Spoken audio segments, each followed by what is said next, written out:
All right, today we're talking about an app that is taking off that I think might be the next TikTok. It's a Chinese app that you've probably never heard of. Sam got all the numbers behind a cold plunge business that's doing over $100 million a year, including their ad numbers, which is rare. You almost never get to see that. And lastly, we talk about lessons that we learned from Jess Ma, a founder who has built a business up to $900 million. And she shared one or two golden little nuggets that we wanted to talk about. Enjoy this episode.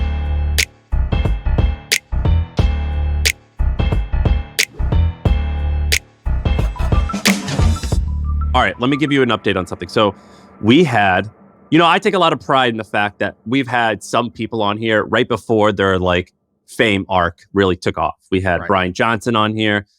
You said that he mentioned you guys were one of my first people. Another one, Andrew Huberman. We talked to Andrew Huberman. I remember we talked to him and I think he was in this hallway in Stanford or something, doing an interview with us. And after the pod or during the pod, I told him that cold plunging is interesting to me. And after the pod, he goes, "Hey, I want to send you a cold plunge." And I was like, "That's very kind of you. I would love that." And so he introduced me to this guy named Ryan Dewey. Ryan sent me a cold plunge. And the company now, it's what's the URL actually? Is it Plunge.com. I don't even know. What is it? Plunge.com. Plunge.com. Yeah, Great it's just domain. called Plunge. He sent me this thing and I started using it and I loved it and I dug it. And by the way, this also sounds like an ad. This is not an ad. I have nothing to do with these guys. But Ryan, I will take a free plunge. I said no earlier. I changed my mind. Did you say no when he offered you one? I said no. I said no the first time. That's crazy. And I was wrong. I'm man enough to admit it. I was wrong. I would like a plunge. Thank you. Yeah, they're awesome. But here's the deal. When he was selling them at the time, I think they were $3,500. Now I think they're $5,500. And I didn't know if I liked doing it. So I was like, yeah, I'll take one because that's a lot of money to spend just to test something out. And so I got an update on these guys. I think they only launched in 2020. And in preparation for this pod, I just went and talked to them and got a bunch of numbers. This year, listen to their revenue. In 2020, so the way it started is Ryan and his partner, Michael, they each separately owned brick and mortar businesses. One of them, Ryan owned this thing called a float therapy center, or I don't know what. Float tank. Yeah, it's you go, it's I used to call it a deprivation tank. I used to do it in San Francisco every once in a while. You sit in this tanning bed that's filled with salt water. You basically float and it's completely dark and no noise and you feel funky. It's kind of cool. His other partner owned I think it was called a Reboot. It was a sauna that you could go to in LA. But COVID happens, so both of those businesses get screwed. And so they're like, man, we got to figure something out. And they noticed that at their places, people were asking for cold plunges. And they also saw that online, I think at the time, it was $15,000 to get a cold plunge, as opposed to what a lot of people do. What I used to do in college is you get a big trash can and you just got to go to 7-Eleven and buy ice and fill your thing up, your bucket with water hose or hose water from the hose, and it takes forever, whatever. And they're like, all right, let's create our own. So 2020, they did $270,000 in revenue. 2021, they did $8 million. 2022, I think we got it in 21 or 22, whenever Andrew came on. 2022, they did $33 million in revenue.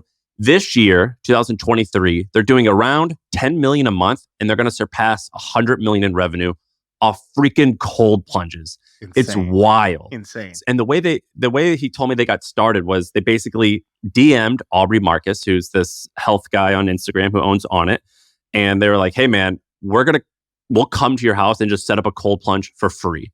And so they get a U-Haul and they fill it up with their little homemade thing that they did. They used a bunch of parts from Home Depot, I'd imagine, because I have an early version. It looks like something you could kind of hack together. And they brought it to his place and they set it up for him. And they were like, "Is there anyone else you think we should talk to?" And he's like, "Yeah, Huberman, talk to this guy." And so they get a U-Haul and they fill it up with 5 more and they start delivering it to these guys. And I guess that's how I got it. They called it a plunge tour. They would go plunge tour. They would fill up 4 or 5 of these, go on a plunge tour, and they would Instagram while they were doing it. And so people on IG would see it, like me, I would see it on IG, and it'd be like, "Damn, this must be some super successful company because they're only delivering to people that I know, influencers, basically. Even though there were no other customers, it was only those customers." Yeah, and it was only a few of them. It was they threw this thing together, and I guess that's when that's when Andrew I guess they were like, "Andrew, we have this many for you to give away. Do you want to give away to whoever?" They gave one to me. They gave one to Sahil. So far, they've given away hundreds of these things, and they're killing it. And never in a million years would I have thought a cold plunge business would do north of $100 million in revenue. By the way, They've given away over 1,000 plunges. That's insane, right? That's like that means influencer marketing was like so important to them at the beginning. Our software is the worst. Have you heard of HubSpot? See, most CRMs are a cobbled together mess, but HubSpot is easy to adopt and actually looks gorgeous. I think I love our new CRM. Our software is the best. HubSpot. Grow better. A couple other fun facts. Can I say a couple of these that you have on your notes? Yeah, do it. They bought Plunge.com off of a New Orleans jazz band for $250K, which is just hilarious. That's wild. They basically are riding this wave. So if you look on Google Trends, we'll put this up on the screen on YouTube, you could see basically cold plunge versus ice bath and just both of them rising over time as like, the kind of the Huberman era kicks in here. So they're right in the back of that. But the insane thing is this ad spend. You got to talk about this. You talk about it because this is your wheelhouse. But basically what they did was Ryan, I've met Ryan. He's almost like, I don't know the best word to describe it, but he's one of these guys that was doing ayahuasca before ayahuasca was cool. Like when I went and hung out with him, like he had his toenails painted because like there's something around that. I don't exactly know what it is, but there's like something around that. Like he's like eccentric. And I don't think he probably knew anything about Google ads or Facebook ads. And so he said he hired a guy on Upwork to help run Google ads for them. And that's how they started. So and he even sent me a screenshot. Basically, it shows their revenue. It shows their ad spend, and it shows it broken down on Google, Facebook, and even Bing a little bit. But like, just looking at their total paid media, I want to zoom in on this. These are kind of bonkers numbers. So this is this a month? What is this? I think this is monthly. Month. I think this is monthly, which is crazy. So last month, I don't know if it's last month, but 1 month, 860,000 in ad spend. So 860K in a month, and then their ROAS on that, return on ad spend, was 7.1. Just to put this in perspective, that's bananas. Nobody has 7 or 8x ROAS. They said they've had that basically from the beginning. They used to get over 10x. Now it's sort of like between 7 and 10x. To get a 7x ROAS, that means you have a machine. They put a box in this guy's house, and it's a magic box. And the box says, if you put $1 into this box, you get $7 out. That's what that means. And so they have this box that they're able to put $800,000 in each month and get out, $6 million back. And they're just doing that month after month after month. And so you see it on Google, their ROAS is, 5.8. On Facebook, it's 10.7. I don't know why they're saying this, by the way. I would never reveal this information. If I found a magic box that does this, I would never share this with anybody, but they said to do it. So, here you go. I think maybe they think they're pretty far ahead in terms of competition, but I don't know. If they can get these numbers, anyone can get these numbers on Facebook. They have no special sauce there that's going to be, uncopyable, I guess. Why did they agree to share this? I just said, I'm going to talk about you on the pod. Like, let me interview you. And I said, whatever we talk about, this is like on the record. So I guess if they change their mind, they'll let me know. But well, I mean, it's cool that they get a big feature. That's cool. But also, this is crazy. And just props to them. These numbers are insane. So basically, and they own the whole thing. So they bootstrap. They haven't taken any funding. And this is, by the way, 2020. So they're coming up at 4 years. So on Facebook, in this snapshot here, if this is accurate, the CAC on Facebook, so the cost to acquire a customer on Facebook for them is $387. They're selling this thing for $5,000. So you can see you're paying just under $400 to get somebody to pay you $5,000. Amazing trade on the ad spend, and you could see why this thing is scaling so crazy. Over it's wild, right? 8 million, 33 million, and then now over 100 million. And they bootstrapped it. This is profitable. They didn't raise any outside money, and now they're expanding into like saunas and other shit too. So that's pretty insane. What do you think this company could sell for? Let's say they get to, I have no idea what the profit is. Let's say get to 100. So 2020, they started at $250,000. They made in 2020. In year 4, their 4th year business, they're going to do 100 million. What could this sell for? Could this be a $200 or $300 million company? Definitely. I would, if you're getting, like, just to put this in perspective, if you're getting 8x ROAS on your money, and let's say that continues, let's say they can, if they said they're doing, whatever, 8 to 10 million a month. So they're over $100 million, let's say 120 million in revenue. The minimum that they should be selling for is 1x revenue. So 120 million. In this case, let's say that because of their growth rate, because of the insane profitability on their ads, this company has to be, making bank, right? Like normally most people in e-commerce are break even or slightly losing money on first order. That gets you, that's like you have a ROAS of like between 1 and 2. These guys are doing, 6 or 7 times better than that. So that's kind of insane. This company should be worth, 250, $300 million right now. I don't know how big that Clearlight sauna company is, but I'm pretty sure it's pretty big. Man, if I'm these guys, I might take that sale to make that amount of money in I 3 or agree. 4 years. And I don't know what their financial situation was before, but let's just assume that they were just getting by owning a brick and mortar business. That's wild. That is a crazy story. I would take advantage of that. Or I would sell like $30 million of secondary. I would sell like $30 million at even like $100 million valuation and dilute 30% only. But now you guys, you put 15 million bucks in the bank and you can keep going. If you really want to keep going, that's what I would do in this case, because you could bank that huge life-changing sum. Because these e-commerce companies, let's say that, ad flips, competition flips, whatever, they don't like retain that much value because the sale is already done in the past. You basically get no credit for past sales here because it's not recurring revenue. It's not like a network effect style business. So, you're really only as good as your next year when it comes to e-commerce, I think at least. So yeah, I would definitely take some money off the table. It's crazy though. And by the way, I don't know like what the science is behind cold plunging. How long have I owned it? For 2 or 3 years. I still use it 3 days a week. Like I'm into it. It's clinically proven to make you post on social media at least 3 times more. So that's one proven effect. There was this one TikTok where these guys were joking. They were like, it's crazy to think about it, but for the first 20 minutes after the Titanic sank, the passengers were actually healthier until they died. They actually were increasing their lifespan by 20% during that first cold plunge until they suddenly died. They're like, too bad Wim Hof wasn't there to teach them how to breathe. Right. It reduced their risk of heart attack. They're like, imagine if Wim Hof was there, like, this feels nice. But there was about 15 minutes. That's what he should do. He should rebrand to the Titanic method. Yeah. He should be like, oh, you don't do Titanic breathing? This would save you. Would live even if you were on the Titanic if you learned this shit. There was about 15 minutes where they were in peak physical shape.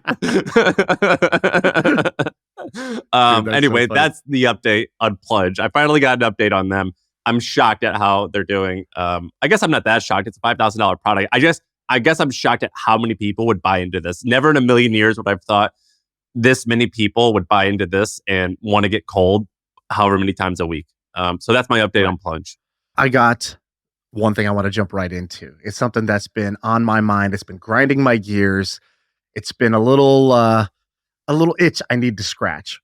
And that is supplement testing. So you're a big supplements guy. It sounds like you're setting up an ad, by the way. We have to say this is not an ad. No, this is not an ad. This is just me being corny. So I've been thinking about this idea because I've been buying a shit ton of supplements. And I don't know about you, but like people are like, oh, you take that? I'm like, yeah. They're like, how does like, is it working?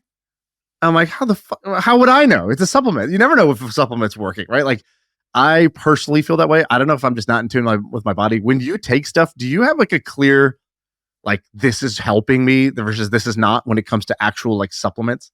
There's basically only 1 or 2 supplements that I've ever taken where I'm like, this is working. So I take either melatonin or magnesium at night. And those are the only 2 where I'm like, all right, it helps me go to sleep faster. Besides that, protein. But protein's a supplement, but it's a nutrient. So like when I eat more protein, whether it comes through a powder or not, I notice my muscles get bigger. Besides that, I don't think I've noticed a difference in mostly anything. Even protein for me, it's not even like I feel my muscles getting bigger. I just feel more full. So I'm like, okay, that did something. Like that is like kind of like a meal replacement. I got it. But like even creatine, I started taking creatine and I thought creatine was going to be the hard shit. I was like, oh, okay, here we go. I've crossed the line. I'm doing the hard shit now. Now it's just going to be like a little unfair, these gains that I'm about to be having. Can't feel anything. You with creatine? No, I don't feel anything. When I was taking testosterone, I felt that, but I don't know if that would be under the heading of supplements. But like basically, if it's illegal or banned in sports, I've noticed a difference. Besides that, if I could buy it at Target, I don't know if I've noticed a difference. Right. If you're not having to text a guy to get it, you're not going to feel it. So I feel like with supplements, there's an opportunity. The opportunity with supplements is to be the most trusted source when it comes to supplements. So for you, where do you go when you want to find out which brand you should be taking or which brand you should not be taking, or what's the most effective, what's the cleanest, what's the healthiest for you? Where do you go to get that information right now? So I use examine.com to figure out which supplements are like, which the science has shown that it works. But examine.com, that's not the brand, right? Examine.com, in order to stay neutral, they don't promote any brands. Right. And so I go to Amazon, I talk to friends. It's pretty challenging. It's also challenging because, do you remember the mattress review websites? Like the top one, it ended up being owned by Casper. Exactly. And so it was incredibly challenging to find like for example, some protein brands will say we have 25 grams of protein per scoop. And then you go to research it and it's like, no, this one actually only has 18. Or this has some certification, which means they had to jump through this hoop or that hoop. It's actually quite challenging to figure out who's clean and who to trust. Yeah, I think it was Casper that owned, was it Casper or Purple that owned a bunch of the top mattress blogs that had they were like for 15 years, they were like a normal blog, and then they went and bought them out, and then they like started promoting their own shit. And it's the same thing with supplements, like what's rule number one? If you create a protein brand, you buy your brand name, your domain, and then you buy thetruthaboutprotein.com because you're going to need that too in order to promote your own shit. It's really hard. The reality is that supplements and health and wellness are on the way up. People are it's becoming more and more normal to take a wider and wider variety of these things. There's more and more brands in the market because now you have D2C brands. So anyone can create a brand. You don't need to fight for shelf space because you can just be on the internet, the infinite shelf. And I think the need has become bigger than ever for somebody to become the trusted person. And I say person specifically here, the trusted person around supplement testing. And have you seen this guy, Flav City? No. How do you spell it? FLAV. Then City. So Flav City is this guy that my mom will send me. My mom will always send me this thing. So this guy's shtick is genius. Like in terms of content creation, this is such a good niche, and it is so perfect. So what he does is he's like, I'm a trusted guy. I'm not like some super expert or whatever, but I'm a guy who knows things. And what he does is he goes to a grocery store. If you go look at his Instagram, he'll go to a grocery store, be at Costco. And he'd be like, the thumbnail is him holding up, let's say, Parmesan cheese. And he'll be like, don't buy this. See? And he'll turn it around. He'll be like, see, it has Parmesan cheese, milk. That's fine. But then it has artificial flavors. We don't like artificial flavors because they're going to be bad for blah, blah, blah. Instead, buy this one. And he'll have another one at Costco that's better. He's like, see, this one doesn't have artificial flavors, doesn't have this. It does have this, but it's the best one you can find at Costco.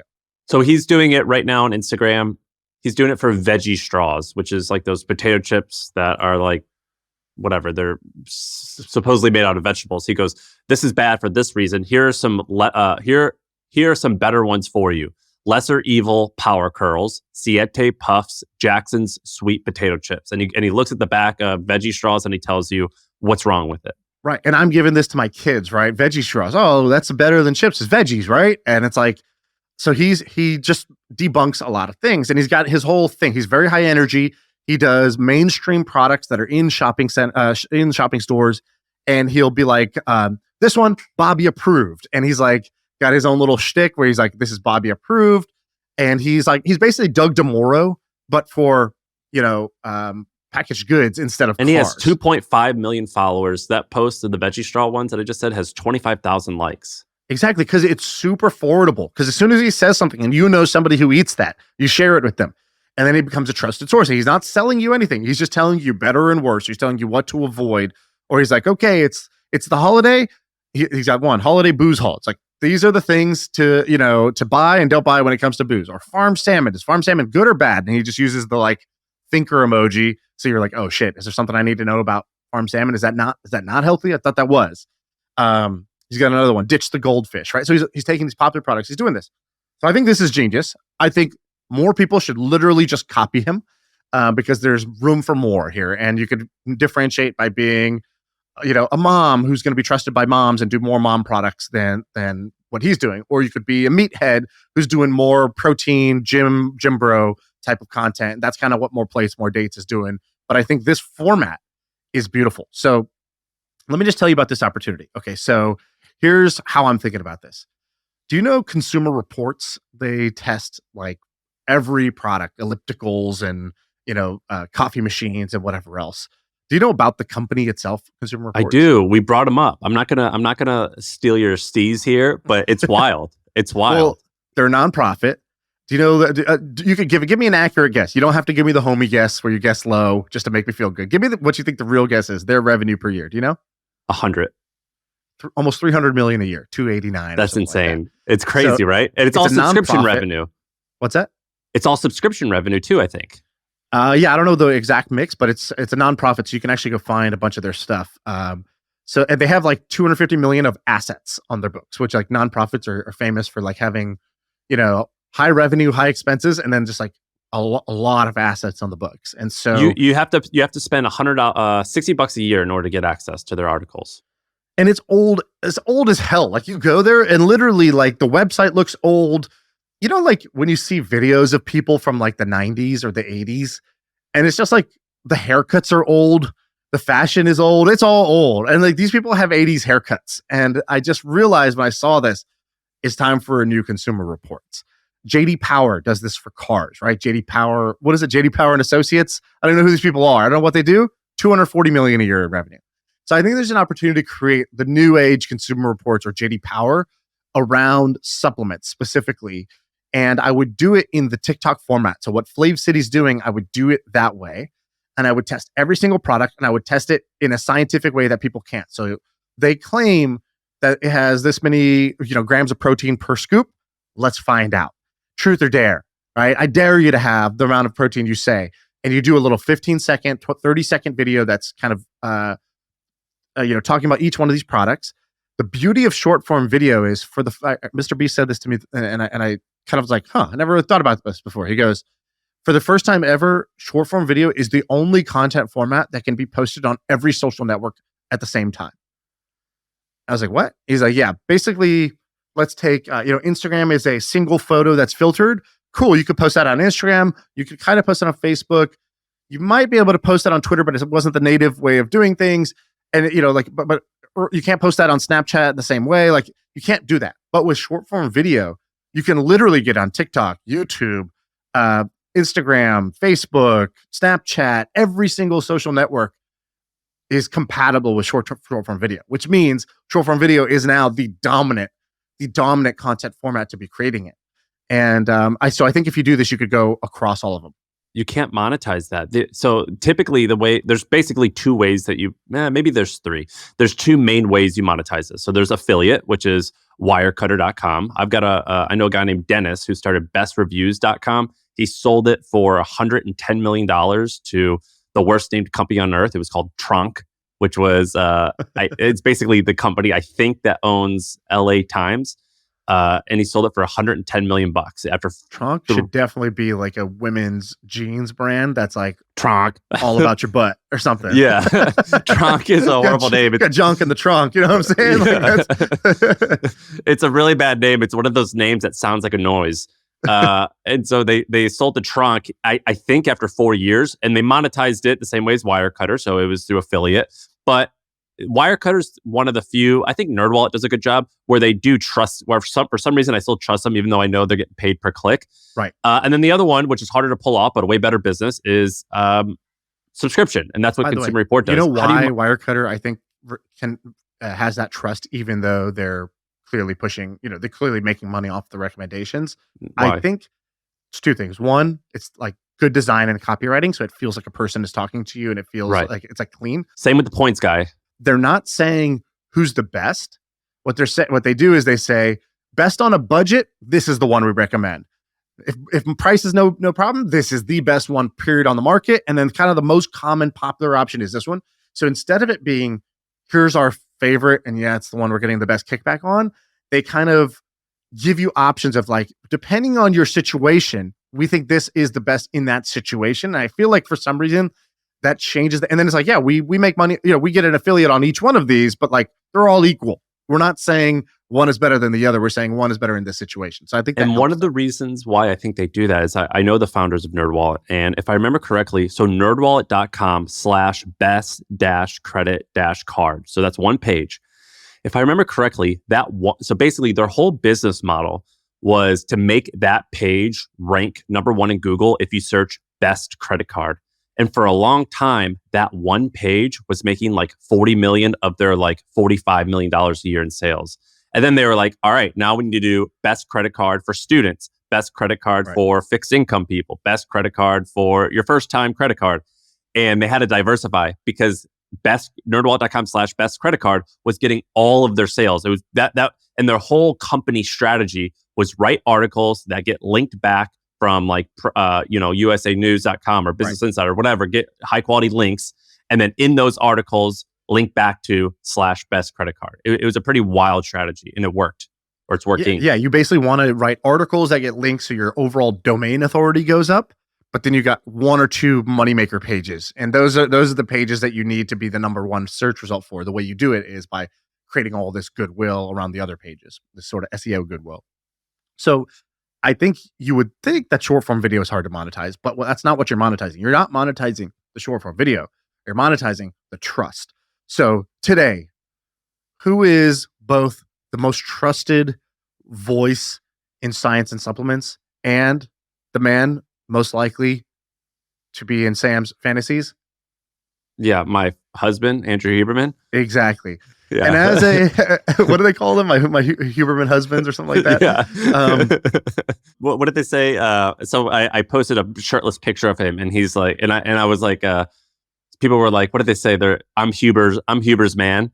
Yeah. He posted his first shirtless video the other day, and men around the world were gasping. Clear the calendar, honey. Yeah. All right. So Huberman makes money through his ads and his podcast, but remember when Rob Dyrdek was on the pod and he was talking about Momentous protein, and he's like, yeah, Momentous was kind of dead in the water. We thought we had made the best, cleanest protein, but it really wasn't going anywhere. And then we did a deal with Andrew Huberman, and we were like, how much did you pay him? And he goes, I don't know. Whatever it wasn't enough. It wasn't enough. And he was just like laughing at like how crazy that was. So, I think the business model here is you build trust for a couple of years, and then you come out with your own branded supplement, right? So you want to be in the supplements game. You don't want to be the ruins your affiliate. whole premise, though, of finding the most trusted. No. You are the most trusted. You build the trust by saying, and then finally you say, look, I've had it with these companies. I've had it with these. I am just going to make the one that I wish existed, the one that is truly clean, that is going to hold the utmost standard, right? Derek from More Plates, More Dates, that's exactly what he did. Somebody like Jessica Alba with Honest Company kind of did the same thing. She built up a bunch of fame and trust in one area, but then she comes out with the Honest Company, and she's like, this is going to be the Honest brand, the product I want to give to my kids. Which, by the way, I buy Momentous Protein in part because I trust Rob, and Rob was involved. And I buy BPN, which is Nick Bear, the Jack guy who runs fast. I was like, well, these guys both seem trustworthy. I'll buy their stuff. So I spend all my money with them. Right, because what else do you have to go on? You have nothing else to go on. This packaging or that packaging, right? Like, what else do you have to go on besides the words of somebody you trust? And so I think that's the way you do this ultimately is you ultimately build your own supplement franchise around this, more like the Honest Company. But I think first, for a couple of years, you are just becoming the most viral, trusted source when it comes to the truth about X. And you got to pick things that are going to be very shareable, as well as establish your authority in that niche to be able to. I'm the most knowledgeable, trusted source when it comes to what should I be taking. By the way, we've talked about the Eat This Not That category, and we loved it. I think we talked about it a year and a half or 2 years ago. We love the Eat This Not That category. It's the best. Well, I love that. When did we say that? Because I remember talking about Flav City because that's his thing, right? Eat This Not That. He was doing. I mentioned it maybe a year ago, but I really hadn't fully wrapped my head around it. So Eat This Not That was a line of books. I remember buying at Barnes and Noble. I don't even know how to say it. How do you say it? I used to call them Barnes and Nobles. I remember buying it at Barnes and Nobles years ago when I was in fourth grade. It was Eat This Not That, and it would just show a picture of Doritos, and then it would show an alternative, and it would explain why. It was a massive hit for a book series, and I remember buying all of them And I think we said we're like fine for a book, but this has to be beyond that. Right. And we talked about it, I think, with Steph 2 years ago. Yes, yes. So I think this is a clear like content niche that can turn into a pretty monster business. And there's a bunch of different angles depending on who you are. Derek from More Plates, More Dates obviously hits the gym bro market, but then Flav City hits the like mom shop, Costco shopper market, and you should just keep there's a lot more niches than that. The New York Times did this article the other day or a few weeks ago, and it was "My Guru is better than your guru," and they talked about how people like you and I, you and I are Team Huberman, but then there's this other group who's Team Peter Attia, and then there's this other one who's Team Peter. Like my father-in-law loves this guy named Mark Heineman or something like that, and it's like, well, my guru said this, and it's just crazy how we find these guys that we stick to, and whatever they say, we don't know. Like I can't tell you entirely why Huberman suggests X, Y, and Z, but I know he suggested that, and I will go to bat and fight other people whose their guru said X, Y, and Z, and I don't even know why. I just know that I trust Andrew. That's my guy, and I thought it was really interesting how it is turning into be something like that. Have you ever heard this explanation of why gossip exists evolutionarily? No, It's sort of nerdy, but it's kind of fascinating. So everything has a value, right? Like even like what we consider negative emotions, like fear. Why does fear have value? Well, if you're hunter gatherer and there's a lion, fear or paranoia can be a very useful survival tool. And you needed to be super fearful and paranoid at a certain period of time, maybe less so today, but we can see why that's evolutionarily baked in. But that applies to everything. And so gossip is a good example. Gossip, if you just talk to most people, gossip, negative thing, right? Shouldn't do it. Bad, poor form. It's sort of a lowly thing to do. And actually gossip is extremely useful. So you think about humans live in tribes and we're in this society. Well, it's impossible for me to know one by one with each person about their character and their reputation myself through only firsthand experiences. And so how does a tribe function? Well, gossip is actually a necessary thing. I should know that if this person is untrustworthy because rumors should spread so that the tribe as a whole becomes almost immune to this charlatan through gossip. And I don't have to myself go and have a firsthand bad experience. So in that way, gossip has saved me from getting my hand burned on the stove many times. And so I kind of feel like the same thing exists where it's sort of silly in a way to, you just trust these online influencers, these gurus. Don't you know they're just trying to sell you something? Well, yeah. And there's some amount of that. But at the same time, what am I going to do? Go test all my supplements myself? Like the inefficiency that would be brought in if I didn't trust these people. What am I going to go read all the white papers myself about clinical studies? No, I'm not going to do that. We're all going to outsource that task to somebody, and we're going to trust them until they burn our trust, and then we're going to move on to the next one. But like almost like as a tribe, it is the efficient way to do things, even though it's kind of seen as this low IQ move. It's actually not a low IQ move. It is the like sort of like game theory optimal move to trust people or to trust gossip in certain situations where you're not going to want to do the firsthand work yourself. Look, if George Foreman tells me what grill is best for my bratwurst, I listen to George. He looks like he eats a lot of bratwurst. No, I get it. Where did you just go and read a book on gossiping? Where did you get this? I heard this a long time ago, and my brain was just connecting the dots just now. I want to tell you about another health company that's related to all this. But before you do, we have a quick segment. It's called Thrill of the Shill. And so it's a time where we're each going to take a turn. Your turn is this time to promote whatever we want, but it's the thrill of the shill because you're going to shill something, but you're going to thrill me a little bit. So about 8 months ago, you invested in a company called Shepherd. Yeah. You sent me a graph. I get updates every once in a while. I try not to get too much information because I don't ever want to reveal something I'm not supposed to reveal, but you sent me a graph. Things are going more than good, I think. I think it's, you could say how many times it's multiplied. But now's your 60-second thrill the shill moment. Oh, amazing. Oh, the pressure is on to thrill with this shill. Listen, the way I'm going to make this thrilling is I'm going to share a little info. All right. Share a little info, not about the business and the internal numbers necessarily, but about what's working. So what I can say high level, the business was already doing great before we joined. You got to say the company's called Shepherd. And what they do is they basically make it easy to hire. So I was using them to hire for my e-commerce company because I wanted to hire more people, but I didn't have the budget. So I was like, all right, Shepherd has talent in the Philippines, in LATAM. So like we needed a Shopify developer. All right, I can either pay an expensive agency or hire some guy, but I found a guy for $2,500 a month who's awesome. And I did the same thing with customer support, and I did the same thing with a whole bunch of these roles. And so I was using them, and I was like, this is a great business, and I'm going to buy into it. So I bought into it, and since then, the business have basically tripled.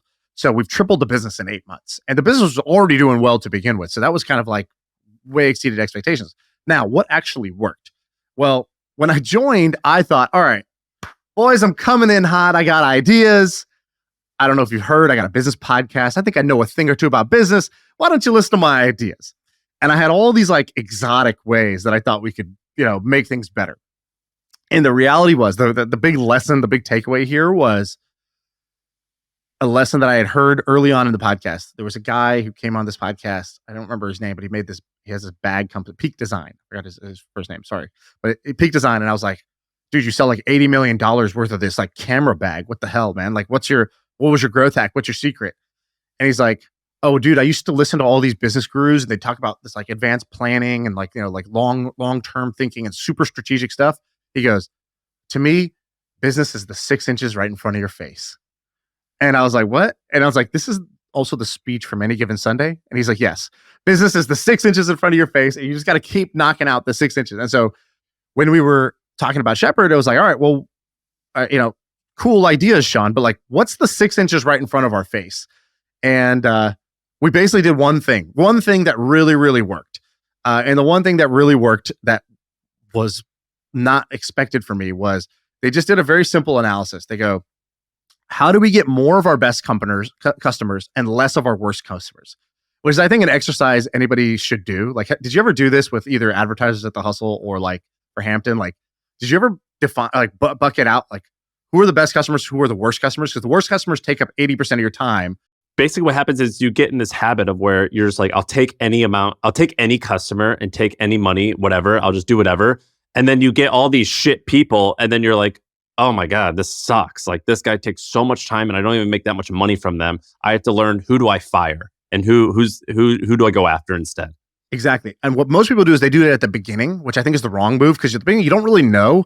And you do need to be just a little bit desperate and kind of brute force things. But there's a point where you got to check in. Like, if at 9 months in, you haven't checked in, do this check in, which is basically draw a little piece of paper and write our top, 10 to 20% of customers and our bottom 10 to 20% of customers. Bottom is like drag out your time, lowest profit, like most headache, most support required. And then the top is the opposite. And so we did this little exercise. And the thing we realized was we thought the business was people hiring virtual assistants, because that was the most common thing people would come in for, right? You come in, you need a VA just to do some tasks, or maybe it's a personal assistant for you, or help with travel booking, meeting scheduling, that stuff. And it does do that. That's fine. But then we were like, who's this group of customers that they hire twice as much as everybody else? And the like LTV, the lifetime value of these customers is also like, 40, 50% higher. So who was it? And it was people who needed bookkeepers.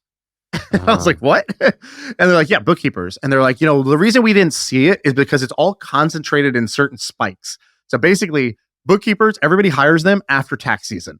It's like you go through the pain of tax season and then you're like, all right, never again am I going to feel that.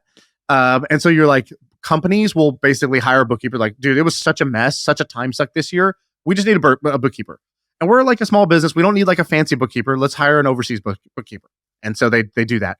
Or accounting firms, or anybody who is a tax company, they need more bookkeepers. Or they're a bookkeeping firm, they need more bookkeepers. And so they would hire lots of the same talent. That talent is priced a little bit more, so there's more profit on that hire. And so anyways, we just by identifying one little thing, but there was like 3 things like that we did. Those were the like tweaks that weren't very sexy that made a big difference. And so kind of that's my little my thrill of the shill today, is to remind you, go do that little 80-20 exercise on best and worst customers once you're like, I don't know, about right around a year into the business, because it will refocus you in a good way. You got to give the URL. Oh yeah. So go to supportshepherd.com for whatever you need to hire for, whether it's bookkeepers, virtual assistants, developers, designers. They got, basically they go find the top 1% of talent in these countries. They got boots on the ground there, like literally interviewing people. And then you can go find the elite talent there for basically 80% less than if you hire people in the States. All right. That's the thrill of the shill. That's pretty good. Pretty good first thrill of the shill. Yeah, I was thrilled. All right, so let's do another one. So I got one thing for you. So did you see Trung tweeted this out? And I found this kind of interesting. So he tweeted out about this Chinese Quibi. Did you ever see this tweet? No, but is it working? So yeah, I think it is, which is the funny part. So Is it Chinese as in China or for Chinese American, but Chinese content? it's Chinese like TikTok is Chinese. It's made by a Chinese company, but it's at the top of the US charts. It's a company called ReelShort. Go check Real that out. short, it's called? Real Short. So basically, here's what he says. It's bite-sized English scripted video content. So it's like Quibi, but instead of paying for Hollywood hitters, it's cheesy D-grade soap operas / Hallmark films. The shows are all about affairs, scandals, marital intrigue, and absurd plots. For example, Son-in-Law's Revenge, I'm Getting Married Without You, or Never Divorce the Secret Billionaire Heiress. Let me just pause here.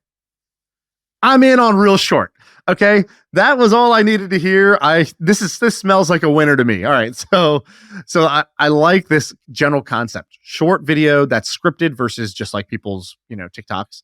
But it's like junk food. It's junk food content. It's like Maury Povich Hallmark film. Like it's just stuff that like it's not highbrow. It just appeals to people. People are people have to turn their head to look at this stuff. It's like Hallmark, right? So he goes, a show is typically 50 episodes. Each episode's only 90 to 120 seconds each. They started off by adapting a bunch of Chinese romance, like kind of soap operas for Western audiences. It's free to watch, but you watch ads to unlock more episodes, or you could pay coins to unlock them faster. TechCrunch estimates that this app has been downloaded 11 million times already across iOS and Android, and generated over $22 million in revenue since August 2022. So $22 million in year one. Not bad. It's owned by this Chinese company, COL Group, and they're expanding their audience because the shows were so kind of like addictive and like, bad that they were banned in China. So where do you go? America, the Las Vegas of the world, where anything goes. And so they brought it here. Pretty crazy. And so don't you, what do you think of this concept? This is insane to me. So the actors and actresses, they're white people. So is it white? Is it like, are they appealing to Americans? Like Asians? This is for Americans. It's like everything else, made in China, made for Americans. So who's buying? I mean, so this is just boggling my mind. So Hallmark, Hallmark, like the cards and channel. Familiar? Yeah. So that company still does about $5 billion in revenue. I think it's a family-owned business, so it's still like a huge thing. Wait, so the Hallmark channel, is it the shops plus the TV, or are they separate businesses? It's so the whole company does $5 billion in sales, but I think a significant amount of their revenue is not from cards. I think it's from the channel. So it says worldwide, Hallmark has 27,000 employees. Holy crap. So and Hallmark Channel is like a big line of their business, which I think they sold part of it to Liberty Media, and so it's like a huge company still, and I think it's family owned, based out of Missouri.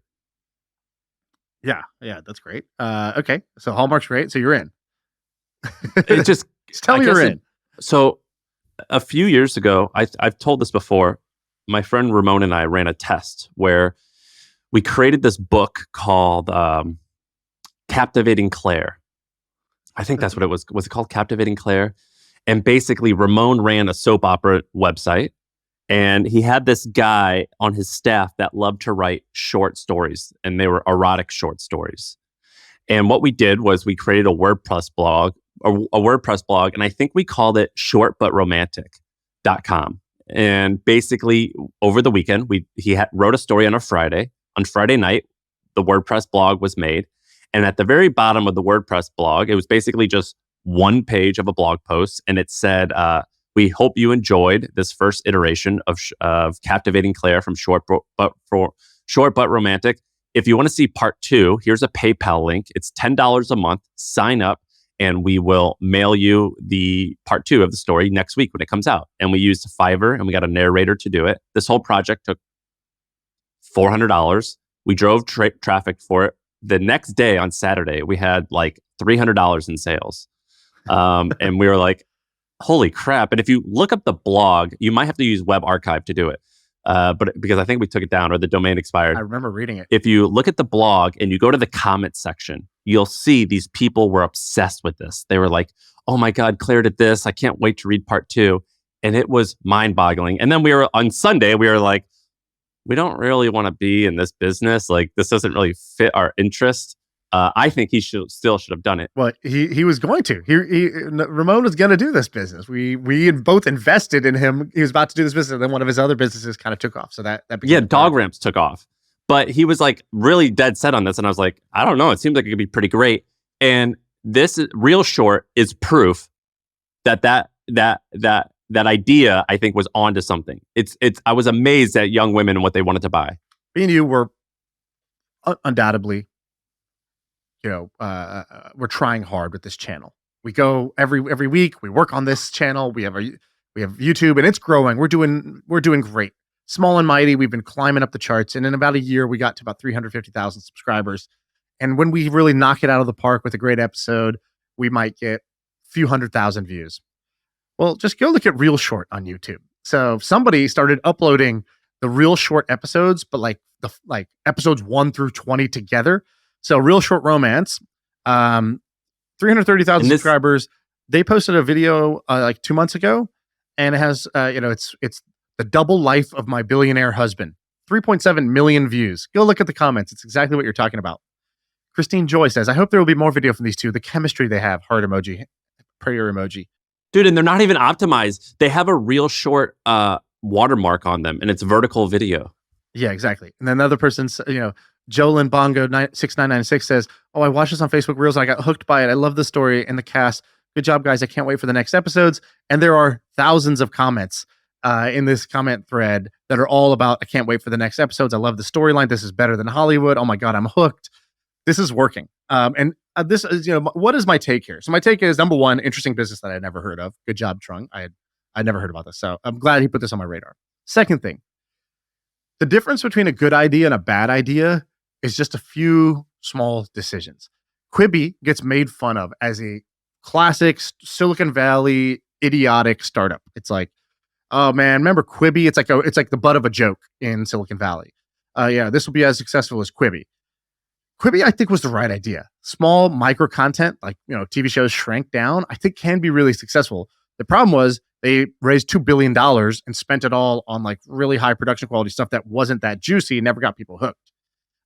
Whereas ReelShort is basically like starting with getting people hooked and then figuring out, the rest as it goes. The third takeaway is, why do I have so much faith in the Chinese? Like when I even started to read his tweet, I was like, oh, a Chinese company's trying to do Quibi, but better. And I was like, probably gonna work. I would bet more on this random Chinese company that I've never heard of than Jeffrey Katzenberg, the guy who created Quibi, that was like the creator of DreamWorks. And why is that? I don't know. Maybe it's because through my e-com brand, I like do business with Chinese companies, and the way they run their businesses. I mean, like that's my real MBA is when I talk to like the factory owner in China about how he's running his business, and I watch how he moves. And he came out here to meet us, and we were talking to him, and just the way they conduct themselves is awesome. The way they work is awesome. The like level of complexity they can like handle is awesome. And it used to just be with manufacturing only. And then TikTok came and was a total narrative violation. It was like, oh, you think they could just, make cheap plastic toys? No. Watch this. We'll make the hit social app that's all about cool and culture. We'll appeal to the US teen better than an American startup could. That's what it is? Amazing to me. It's a lack of ego is what it is. So Quibi was this cool LA company. I think they even reached out to you and I. They're like, you guys want to make content for this? Show? Business and non-scripted? Yeah, I was like, I don't know, but not that we're quote cool guys, but we are based in San Francisco, and we lived on paper what seemed like an interesting life, like people building startups. Whereas, let's just say it, if you're gonna spend money on us to start your platform's gonna fucking fail. All right, obviously, but we should not be part of your platform. But they went after like cool people, like I imagine they had like high, like big time celebrities and shit like that. Whereas I think a lot of people in Silicon Valley and LA, I think they do the same thing. If you look at a lot of the D2C brands, it's like they spend most of their money on shit branding, some agency that was overpriced with lowercase letters, based out of Brooklyn. And in reality, like this whole middle America, I think, particularly since a lot of entrepreneurs in the tech space are young men, they forget that there's this whole contingency of 150 million people who are at home and they just want to goof around and watch something like this, and their ego prevents them from creating something that's, quote, low quality, which Exactly. this fits that bill. You would see this and you're like, this is stupid. No one will watch this. Whereas someone else who's just like, yeah, dude, I just want to win. I just want to do whatever it says. I'm going to follow the numbers. And I think a lot of people would be embarrassed to create this thing. And I don't think they should be, but I think they feel that way. Whereas whoever we're talking about, these Chinese folks, they're just like, yeah, but we're just setting out to build a great company. Right. Supply and you know demand. what I mean? Well, what is their demand for? We can be supply versus, we hired, if your company has 20% of people that wear non-prescription glasses, like you're not going to make it in this game because you just have too much, sort of like hipster in you that's not actually going to focus on what the market wants. You're going to try to sell them what they should want rather than what they actually do want. Someone tagged us in this picture of a Thai restaurant and it was called Thai Near Me. Thai food near me. Yeah, Thai food near me, where it was clearly someone was just naming the restaurant, AAA locksmith in order to rank high on Yelp. Yeah. And that's that immigrant hustle that I appreciate and I respect. And they actually made their branding cute. It was like a cute sign and it was clearly a joke. But that is lacking, I think, in a lot of our circles. And this app, ReelShort, they don't Thai have food near that. me. Yeah, it's Thai food near me. They own a store and they're like, oh, looks like people buy a lot of vapes. Looks like we're in the vape business. Yeah. You know what I mean? And I appreciate that. Like, man, these kids love this grape flavored smoke. Right. We're going to start selling more of that. Even though I don't always agree with it, I appreciate the mentality. So you weren't there for this one, but I did an episode with Jess Ma. I don't know if you heard it yet. Just Yeah, I came out, started watching today. this morning. I love Jess Ma. Do you know her besides like the episode? Like, had you met her? Because she's friends. Well, with some of so our Jess friends. Ma was I was gonna ask you all about her, but Jess Ma, I know her as like she was the prodigy. So she was like on the cover of magazines at the age of 19 or 20 for starting in De Niro and accounting software. Well, she was like the person on the cover of Inc. before, right? The month before me was Elizabeth Holmes. Well, yeah. And so she was like the it person for a minute. But then over the last like 6 years, she's went silent, which in my head, that either means you've done something bad or you're just quietly killing it and you just don't want to talk about it. And it sounds like the second one was definitely the answer. And in De Niro has been crushing it. And she's been taking the profits or money from that and doing more things. Is that right? Yeah, pretty much. Exactly. So she was like, all right, Infinite is a good business. It's not going to be a monster business. She had like a crazy life experience where her boyfriend died suddenly. And then she was like, just kind of depressed, didn't want to even go into work and was just like, all right, what do I want to do with my life? Like, reminder, life is short. Nothing is guaranteed. But she didn't say how big in De Niro was though, did she? It's it's 9 figures and it's profitable is what she had said. Wow. So it's over 100 million in revenue and profitable. So she was like, all right, I don't want to run this company anymore. I'm hiring somebody to run that. And I'm going to do whatever's most interesting to me. And so her bets were kind of like, she wanted to she's like, well, what if I wasn't afraid of failure? What would I go do? So she had a couple things in the episode that I think are going to get lost in there. But the big thing that I took away that I went and basically after every episode, I send a voice memo to Ben about here's the 3 things that really that are my notes from this episode. Dude, I keep my notebook right here. But basically the thing I wrote, I was like, she had 3 or 4 golden questions. One of them was, what would I do if I wasn't afraid to fail? The other one was, what was the other one? Wasn't it what would I do if I was a billionaire? Yeah, if I had $500 million in the bank, what would I do with my time? And she had another one, which was, how will I deal with being an absolute beginner? Because if I'm going to go do something new, by definition, I'm going to be a beginner and suck at it. And I know I'm scared of that feeling. And I know that feeling is uncomfortable, especially now that I have a little bit of an ego. I've been on the cover of magazines. People think highly of me. How will I deal with being at the bottom again? And just asking that sort of acknowledges that. And then it kind of takes the power away from that insecurity. So I thought she had some golden questions. And then one of them was she's like, yeah, because I was like, dude, you're building these biotech companies. You're telling me about these technologies that I can barely even understand. Do you even understand these? Is this your background? Are you just a science genius? And she was like, no, I was a C student in biology. And now I have a biology company that's valued over $100 million. There's some irony there. And I was like, so what is it? Are you just faking it till you make it? Or did you get really good really fast? She's like, well, no, I partner with people who are experts and I do the stuff that they're not experts at, commercializing it. She's like, but also I just started as a beginner. She's like, I literally hired a biology tutor and I started watching podcasts and TED Talks and I would go meet the people and I would ask them 1,000 questions and I would go do research after they answer those. And I would ask them 10 more questions after that. And I would just keep doing that until like I felt like I had a handle on things. It's amazing. And I was like, oh, well, it's simple when you say it like that. And so similarly, I don't know about you, but every day I go on Twitter and I see AI magic in my feed. And AI is the best magic trick, like awesome, cool demo product that I've ever seen in my life. It's just like an endless supply of awesome, cool 10-second demos. I don't know if those will all become big companies, but they're amazing demos. And you did a tutor thing. And so I did a tutor thing. I was like, oh yeah, I should just hire somebody who, because I was like, either I'm going to drop everything that I'm doing and like go learn about AI from as a beginner, or I'm just going to sit this one out because I don't know, it's just this fast moving thing that the kids are doing. And I guess I'll just kind of catch up later. That doesn't feel right either.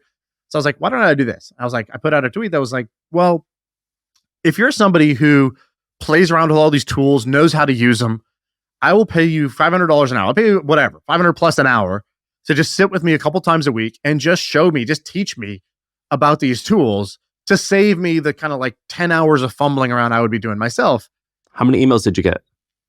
I got like over 100 replies from like really interesting people. So it's gonna be hard to kind of pick. I might pick a couple people actually instead of just one because there's so many good ones. And I might publish this. So I'm thinking about creating a side channel that's just like Shaan's Playground, my little YouTube channel, where I'll actually just publish the call so that even if somebody's not paying $500 an hour for this, smart. They can just get the benefit from it. Because I don't need to hold this close to my vest or anything. But I think this is great. And I want to give myself a little pat on the back, but I really want to say it out loud because there's probably a lot of things like this. Like I know you're taking a finance course right now, and that's like the same version. That's like the same thing. Like don't be afraid to go be a beginner. You're supposed to be Sam Parr, business podcast, sold a business. You're supposed to be the guy who knows a bunch of stuff. And you came out and you're like, I feel like an idiot when it comes to finance, like corporate finance. I just really don't know what the hell I'm doing. What's the best course in this place, in this thing I could take? And I think you spent like $5,000 on a course, right? How's that going? Yeah, it's called the 4-day MBA with Keith Cunningham. And yeah, I'm trying to learn how to do all this stuff. Coincidentally, someone did a video, some billionaire guy did a video and he's like, don't get an MBA, just go take this course. I know, huge endorsement. I saw it when you said it. I went to the website. Website sucks. And I was like, this sucks. Why did Sam do this? And then I heard that clip and I was like, okay, that's now 2 people that said this is awesome. I will now go do this thing. It's a great course. And I think my opinion, how do I say this without sounding like a huge douche? Once I got a little bit of success, I got way less nervous about hiring people to teach me how to do things. Additionally, I mean, we talked about a ton, my body tutors and hiring a fitness coach, hiring coaches and things like that kind of changed my perspective of the whole quote coaching industry, which I used to think was bullshit.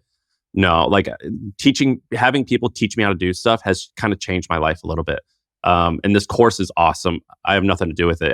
I posted that link and people thought that I was like, no, I just think it's cool. It's changed my life, to be honest, like going back to school and like learning and having people just teach me things. I think it's going to be really smart for you to do it this way. I also think that if you promote it, it will pay for itself. So that's always fun. But I think you're going to have a life-changing next 2 months if you follow through with this. Yeah. I'm already, the ROI is baked into this because of it. But I guess like I want to say it because I wouldn't have thought to do this unless Jess Ma, she just said that thing in passing. Like I hired a biology tutor, and in my mind I was like, tutors are something that end when you're 20 years old. There is no more tutoring after that. And it's like, why? Why is that the case? Hold on, there's no rule about that.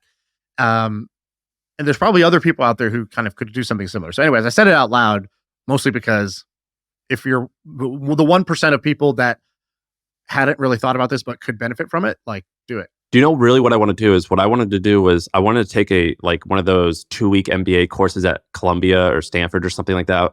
That's my goal for next year to do it. And I went and I looked at like the list of topics that they're going to cover. And I was like, I don't even know what those topics mean. So I got to go take this online one just to prepare for this in-person one because I was so embarrassed to like see this. And I used to make fun of these people that would put like Stanford, like 2-week course. And one warning though. So I took a similar, like a finance thing last year, I think. And it was good. There's nothing like, it was a good course. There's nothing wrong with the course. What, you did it in person? No, it's an online thing. But I intended it and I paid attention. Like I was like, if I'm doing this, I'm going to do it. Where'd you do it at? What school? It was on Maven. So it was a Maven finance course. And so it was a really good course. There was one thing that I'll say out loud, which is before you go drop thousands of dollars because, oh, Sam Parr said this course is great, make sure that, like, to me, the analogy is like, these are all clothes on a hanger, but you need a hook to hang things on. And like, if you don't have a hook, the hook would be like a business you're currently running, or like a place you can go apply these learnings. Then I think they can be kind of like fancy procrastination, or just Yeah, like for sure. not worth the time or the money. So you have to have enough either battle scars or like a place to go apply these that's actually going to be like relevant for you. Otherwise, it's very easy to just like intellectually sit there and be like, yeah, cool. All right, well, I hope I keep that in mind one day when this becomes relevant. Like, you're better off like building the business and then learning the things just in time that you need to know when you need to, like, when you need to know them, versus trying to learn everything in advance and then be like, now I'm prepared to go do the sport of business. Well, the reason I'm doing it is because when I was selling the hustle, like this whole thing came at the end called networking capital. And I was like, I just don't know what this means. Right. And I optimized my business in one way, but then I didn't know what this term was. And there was many things that I could have done differently that would have helped. And like, I felt so emasculated and stupid when these people were talking to me about networking capital. And I'm like, I just can't figure this out when you're explaining it to me. I don't want to experience that pain again. And also, I'm getting my balance sheet and my income statement and cash flow statements every month from my accountant. But I'm like, I don't know if this is good. Accountants typically tell you facts. And I'm like, but I don't know how to interpret it. I need to know how to interpret this to spot strengths and weaknesses. And I just remember when I was selling my company I'm like, well, I kind of know how to make the money, but I don't know how to optimize any of these equations, and I don't know what they mean. And I felt so stupid during that. It was just so challenging to figure out. Can I tell you one lesson I learned from that thing that was probably the one thing I remember that I didn't know going in? That I just never even thought about, which was the course. I think it's called Good Business, Bad Business, or something like that. And one of the things it's talking about when you differentiate between a good and bad business financially is your reinvestment runway. So I don't know if you've ever heard this term or thought about this, but it's essentially the idea that every business, let's say, $100 comes in and you get $20 out at the bottom line, right? You have $20 net profit. What do you do with that net profit? So idiots like us, I think you probably ran your business the same way I did. I don't know. It just sits in the bank account. I don't even think about it really. Like, it's there. I hope one day to take this out, or maybe I'll use it to spend if we have some expense or rainy day. I don't know. I won't even think about it. And then you start to realize that, okay, the best business is they can either reinvest into the business itself, so that like when $1 of profit comes out, you can reinvest it back to the top and get more than another dollar out. And so he broke down like some of Warren Buffett's businesses that had no reinvestment potential. So like basically profit comes out, and that's why Buffett would take it to the headquarters, the holdco, and just say, the best optimization he could do was when he bought a business, he's like, you're reinvesting capital poorly. I'll take that money. I'll reinvest it in a whole different business. And you will be a little cash cow, but I'm not going to keep investing back for more organic growth into this business. Which in our case would be like maybe like a course business, or maybe even this podcast. Like this podcast like grows like mostly organically. We don't need to spend more money in order to grow. Correct. Spending more money is not going to create more money out of this business. The best thing we could do is take the profits from this bad business and invest it in a better business that actually can do that. And so, that was it. And what he talks about is like every business over time, like you start out being able to reinvest, but you hit a certain point where a certain dollar threshold where now you can't reinvest more than that into this business at an efficient rate. So you have to identify that point and know that, and then you could judge the business based on that. So similarly, the best business like Constellation Software or Berkshire, they're famous for basically taking profits from one bad business, bad defined as like, it's a normal cash cow business, but you're not investing it back in that one. You're investing it to buy another one of those. And you invest that to buy another one of those. And that, by the way, that's arbitrage that's the whole point of this book, Good Profit or Profit First. Andrew recommended, I read it this weekend. He recommended the same thing, was take money out of the business at least and put it into a different bank account and then redeploy it into your fast growing business if it warrants it. Or if you have a business that can take the reinvestment, then you know that business is actually even better than it looks on paper, because it has this extra capability that most businesses don't have. Which is what Cold Plunge is. All of us was pretty beginner for like anybody in like private equity or whatever. But that's not where we came from, right? Like we're basically like dorks on the internet who then started creating internet companies, who then like try to get rich off internet companies. And now, like we're starting to wrap our heads around like a lot of the like 101 type of concept. Which, by the way, I think it's better to go that route. I think it's harder to start things from scratch and then learn how to optimize eventually versus you optimize, you're a good optimizer, but you don't know how to start things from scratch. Like just creating the widget that someone wants, I think is more challenging. 100%. Plus, it makes me feel good that that's true. But like YC did the same thing. He's like, it's going to be easier for me to take badass engineers and teach them the basics of fundraising and hiring and firing than to take an MBA who knows everything about fundraising and hiring and firing, but can't build shit. And that was like the core bet of YC was we don't need to start these companies with MBAs. We could start these companies with engineers because it's easy to teach them that. It's impossible to teach the other way. Yeah, I completely agree with that. And yeah, it makes me feel better that way. So therefore it is In true. summary, we're the best. Yeah, we bragged a lot in this episode. Maybe we'll have another episode where we'll just make fun of each other. No, the comments will do that for us. Here, let me move the microphone so you get a good look.